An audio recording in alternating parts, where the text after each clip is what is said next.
สินค้านำเข้าที่ได้รับการยกเว้นอากรมูลค่าเพิ่ม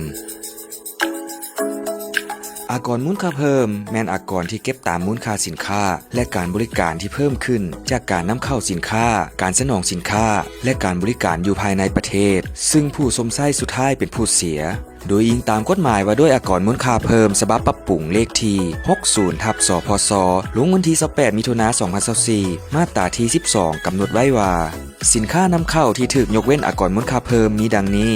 1. แนวพันธุ์พืชทุกประเภทแนวพันธุ์สัตว์น้ำเชื้อสัตว์วัคซีนกันพยาธิอุปกรณ์และน้ำยาไนโตรเจนแล้วเพื่อเก็บรักษาวัคซีนกันพยาธิและน้ำเชื้อสัตว์หัวอาหารวัตถุดิบเครื่องสำเร็จรูปรับใช้การผลิตหัวอาหารสัตว์และการผลิตยาวัคซีนปวดสัตว์ที่ภายในประเทศบ่สามารถตอบสนองได้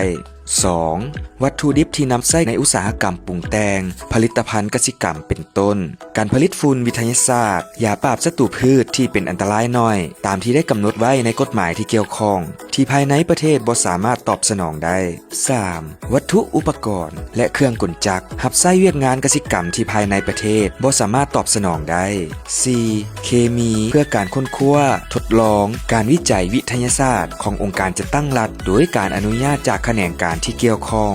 5. สแตมป์อากรหรือสแตมป์ไปรษณีย์ 6. เรือบินและวัตถุอุปกรณ์รับใช้การขนส่งทางอากาศทั้งภายในและต่างประเทศบ่รวมเรือบินที่รับใช้ส่วนตัวหรือที่บ่ได้รับใช้สายการบิน 7. น้ำมันเชื้อไฟและน้ำมันอื่นเพื่อรับใช้ในการบริการขนส่งสากลทางอากาศ 8. สินค้าเพื่อนำเข้าในการเฮ็ดเวียกทางราชการของสำนักงานต่างหน้าองค์การจัดตั้งสากลประจำอยู่สปป.ลาวตามส่วนที่สัญญาสากลและตามการอนุญาตจากกระทรวงที่เกี่ยวข้อง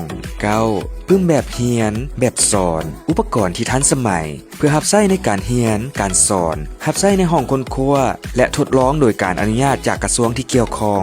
10. ค้ำแทงเพื่อค้ำประกันการพิมพ์ธนบัตรการนำเข้าธนบัตรและการนำเข้าเครื่องจักรวัตถุอุปกรณ์ต่างๆรวมทั้งเจี้ยหรือโลหะเพื่อพิมพ์ธนบัตรโดยธนาคารการค้าแห่งประเทศลาวหรือผู้ได้รับอนุญาตจากธนาคารแห่งสปป.ลาว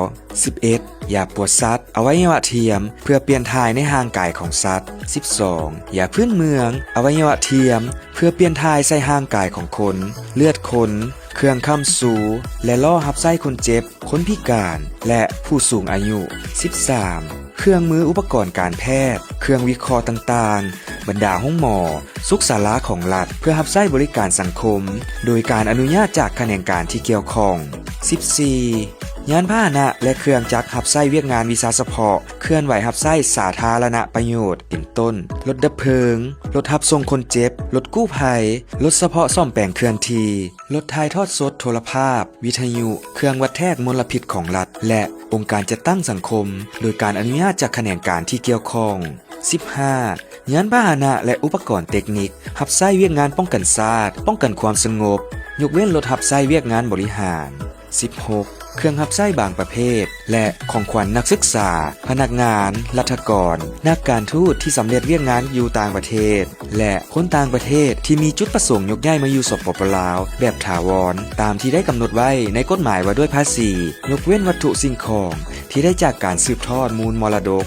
17. สินค้าและการบริการเพื่อสนองให้แก่โครงการช่วยเหลือล่าซึ่งได้กำหนดไว้ในสัญญาข้อผูกพันที่รัฐบาลเซ็นกับต่างประเทศ 18. การนำเข้าพลังงานไฟฟ้าจากต่างประเทศเพื่อมาสนองอยู่สปป.ลาว